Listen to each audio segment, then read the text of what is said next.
Alright, what is up guys? So behind me I got my C5 and I'm gonna show y'all what I've been doing to it. I'm already started on this wide body project, but yeah. So as you can see, I got aftermarket wide body here. These are the L5 fenders, made from Lewis 5. I actually got them from secondhand through Instagram, so I didn't have any issues with the company because I didn't have to deal with them. So I definitely lucked out there. They're not too bad. This is a passenger side and it needs a good amount of work. I've already done most of it to it, but yeah, just a lot of it not lining up and needing a lot of trimming, and then, you know, but I got it to fit pretty good. Go over here to the car. Yeah, the driver's side fit surprisingly good right off the bat. I didn't think it would with the gas cap, but most of the bolts are in and it actually lines up pretty good. I'm gonna trim that some more to get this to sit in more flush with the car. But the trunk gap is pretty good. I'm happy with it. Then even the doors, not bad at all. It sticks out maybe a quarter of an inch. There you go. But fits pretty good in here inside the jam. Didn't really need much work on this side, surprisingly. Gas cap opens really well, and I didn't even adjust it. Kind of flies open, but at least it works. And yeah, so for those of you who don't know me or the car, this is my 2000 Arctic White FRC, not a Z06. So it's the original Arctic White. I got some red Corbos in here. Carbon fiber wheel I just got not too long ago at all. And yeah, it's heads, cam. And some of you guys probably know me from my Instagram and from these wheels right here, but figured it's time for a change, and I got a good deal on all this stuff, so gonna be running these Grand Sport wheels. And yeah, like I said, I'm already pretty close to being done with this project. I just gotta paint them next, get them all ready. But yeah, I'll walk you guys through the rest of that process. Kind of film some time lapses on what I'm doing. And hopefully they'll come out pretty good. Gonna paint them myself, so yeah.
So for some reason, while trying to open my gas cap with the button, My battery's now dead, so I don't know if it's already low or I shorted something or what, but I guess we'll try to jump it with the truck. And hopefully that's it. That was weird though, but I got the fender off.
What is up, guys? So a couple days later, since I almost died, and yeah, I'm still here, but we're gonna get finished up today on the Corvette Widebody project. I'm pretty much ready to paint the fenders, so I think I'll do a time lapse of that. I pretty much got them all fit up, ready to go, as I showed you guys in the previous clips. Had to do some drilling, you know, final adjustments, whatnot. I got them fitting pretty good to my liking, and I think it'll be just fine. I know they won't be perfect, so I think I'm gonna go ahead and get them ready for some paint and show you guys along the way. All right, so just very briefly, I want to show y'all what I'm gonna be using to paint these fenders myself with just rattle cans. I'm actually following Paint Society on YouTube. His video, he has some really good videos about what to do, you know, using spray cans. He's a pro painter, and yeah, his videos are really good. So I'm trying out what he recommends, and we'll see how it works. Yeah, so we got prep spray to clean the panel, primer, filler. We got my paint, Arctic White. Hopefully that matches pretty good, it should. We got 2K clear, which is some really good clear, which is pretty much what makes the finish so good. You don't want to use just a cheap clear. Yeah, he recommends not to use the Duplicolor clear because it's just not a good finish. This is like pretty good stuff for a spray can. It has a catalyst you got to activate, and yeah, you got to wear a mask for it. It's pretty dangerous. Yeah, and I got some tack cloths and some pretty good sandpaper, just 600 and 800 grit. This stuff's actually really good though. I've used it a little bit, and yeah, it's worth the money. Definitely worth it. But yeah, I'm gonna get started and I'll show you guys. It's not the best, but got my little paint booth set up. I wetted down the floors to keep the dust down. And yeah, I'm gonna get this panel ready and we'll see how it goes.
All right, so it is now the next day yet again.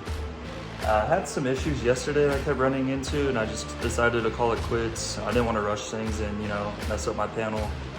But ultimately, I tried using this spray attachment for doing color, and when I was laying the color, I kept getting runs. So I sanded it a couple times, and then it kept running, so I just decided to give up. I had to go to work, so today's a new day. Just gonna try it without the attachment, and hopefully lay some good color and get this passenger side done today. But yeah, got it all sanded up again, ready to go. So yeah, let's knock this out.